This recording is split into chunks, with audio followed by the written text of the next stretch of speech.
বন্ধুরা, কেমন আছো তোমরা সবাই? আশা করছি তোমরা সবাই খুব ভালো আছো। আর হ্যাঁ, আমিও বেশ ভালো আছি। আজকে কিন্তু আমি একদম সুস্থ, তাই চলে এসেছি নতুন একটা ভিডিও নিয়ে। আশা করছি তোমরা ভিডিওটা শেষ পর্যন্ত দেখবে এবং তোমাদের ভিডিওটা বেশ ভালো লাগবে। এখন বাজে বিকেল 5টা, আর এখন থেকে তোমাদের সাথে নিয়ে কিন্তু ভিডিওটা স্টার্ট করছি। দেখো, এই জানলাগুলো দিয়ে প্রচন্ড পরিমাণে গরম ঢোকে, জানো তো। আর দুপুরবেলার টাইমে প্রচন্ড যেহেতু রোদ হয়, জানলা দরজাগুলো সমস্ত আমি বন্ধ করে রাখি, তাহলে একটু ওই স্বস্তি পাওয়া যায় আর কি। আর এই বিকেলবেলা হতে না হতেই জানলা দরজাগুলো সমস্ত খুলে দিই, তাহলে বেশ একটু হাওয়া বাতাস ঢোকে। আর এখন যেহেতু প্রচন্ড মেঘ করেছে, তোমাদেরকে প্রথমেই দেখালাম ভিডিওর প্রথমেই যে কি ভীষণ মেঘ করেছে, তো সেই জন্য ভাবলাম যে একটু পরে হয়তো বৃষ্টি হবে, আবার হয়তো দিতে হবে জানলা দরজা।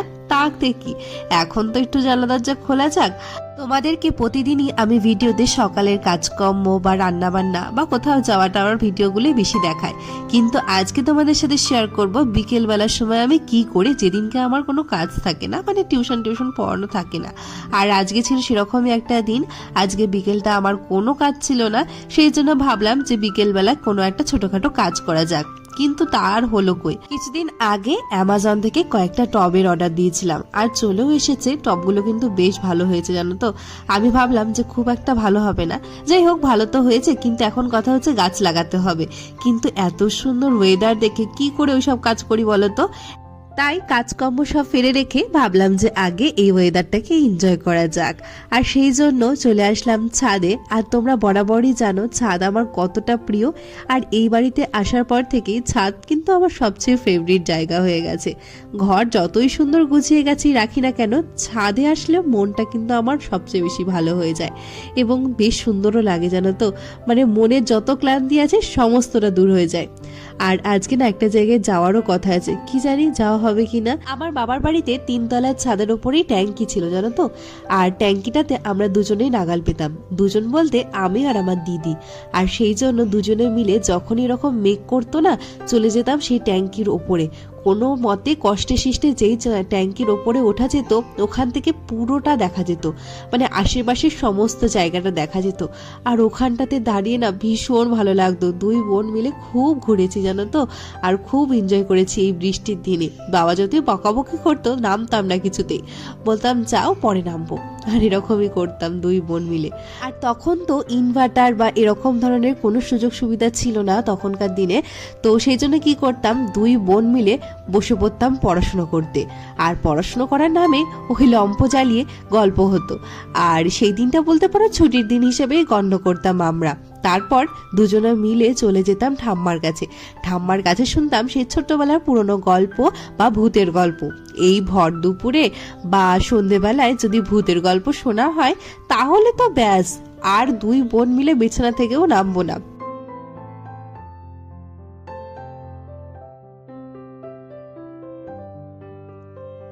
অনেকক্ষণ অপেক্ষা করলাম, জানো তো, বৃষ্টির দেখা নেই।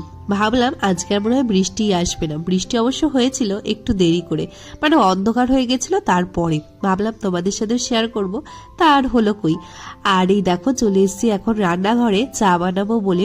এই সময়টা সবাই মিলে বাড়িতে থাকা হয়, আমার শ্বশুর মশাই, শাশুড়ি মা, যা, ভাসুর সবাই একসাথে থাকি। তো সবাই মিলে এখানে দেখো চা করে নিচ্ছি। আর একটু আদা দিয়ে চা করলাম আজকে, কারণ গলাটা একটু ব্যথা ব্যথা মায়ের, তো সেই জন্য ভাবলাম যে সবাই মিলে একটু আদা দিয়ে চা খাওয়া হোক। আর এই সন্ধ্যাবেলাতে ঠান্ডা ঠান্ডা ওয়েদারে চা খেলে কিন্তু মন্দ লাগবে না।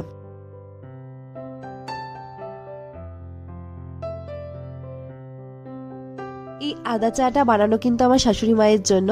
আমার মা না কিচ্ছু খেতে পারে না কাশি হলে। আমার মায়ের খুব কাশি হয়েছে কদিন ধরে, তাই ভাবছিলাম যে কিছু একটা করা যাক। মা না কাপ সিরাপ বা এরকম ধরনের কোনো কিছু কিচ্ছু খেতে পারে না। আমি এত বলি মা একটু তাল মিছরি খাও বা বাসক পাতা, তুলসী পাতা এসব একটু খাও, দেখো কমে যাবে। মা কিছুতেই খেতে পারবে না, ওই জন্য মাকে এই চাটা খাওয়াচ্ছি। এই চাটা খেয়ে খেয়ে না অনেকটা কমে গেছে কাশিটা। হ্যালো এভরিওয়ান, তো এখন হয়ে গেছি রেডি। ভেবেছিলাম যাব না করেও এখন রেডি হয়ে গেলাম। 7:30 মতন বাজে, তো ভাবলাম চলো যাওয়াই যাক। আসলে অনেকক্ষণ ধরে বৃষ্টি হচ্ছিল, এখন বৃষ্টিটা একটু কমেছে, তো ভাবলাম যাওয়া যাক। আর যেতে যেতে বলছি চলো কোথায় যাচ্ছি আজকে।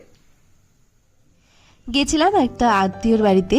আসলে অনেকদিন থেকে ইনভাইট করছিল, কিন্তু আমার যেহেতু বিকেলবেলাটা ফাঁকা থাকে না, ওই জন্য যাবো করে যাওয়া হচ্ছিল না। তো আজকে ভাবলাম ফাইনালি যাওয়াই যাক, বৃষ্টি তো থেমেই গেছে, সেই জন্য টুক করে চলে গেছিলাম আর একটু বৃষ্টির ভিডিও করেছিলাম তোমাদেরকে দেখানোর জন্য। পর চলে আসলাম বাড়ি। এখন প্রায় 9টা মতন বাজে।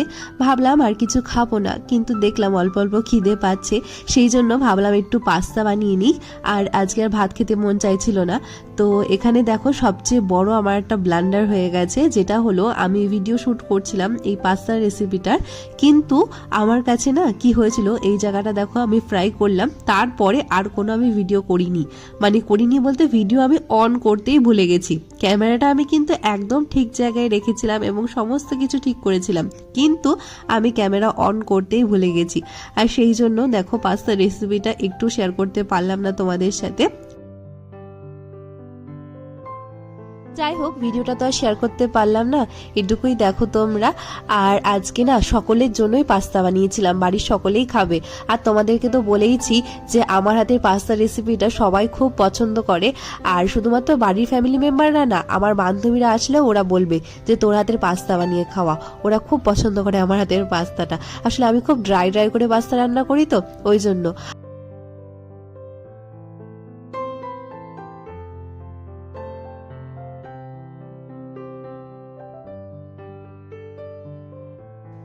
যেহেতু কদিন ধরেই জ্বর হয়েছিল, ওই জন্য মুখে কোনো কিছু স্বাদ লাগছিল না, আর তার জন্য ঝাল করে পাস্তাটা বানিয়েছি, বেশ ভালো লাগছে খেতে। তো আজকে এটুকুই থাকলো বন্ধুরা, আশা করছি তোমাদেরও ভিডিওটা ভালো লেগেছে। যদিও ভিডিওটা কিছুমাত্র ভালো লেগে থাকে তাহলে কিন্তু অবশ্যই একটা লাইক দিতে ভুলো না, আর পরবর্তী ব্লগের জন্য অপেক্ষা করো। পরবর্তী ব্লগ আসছে খুব তাড়াতাড়ি।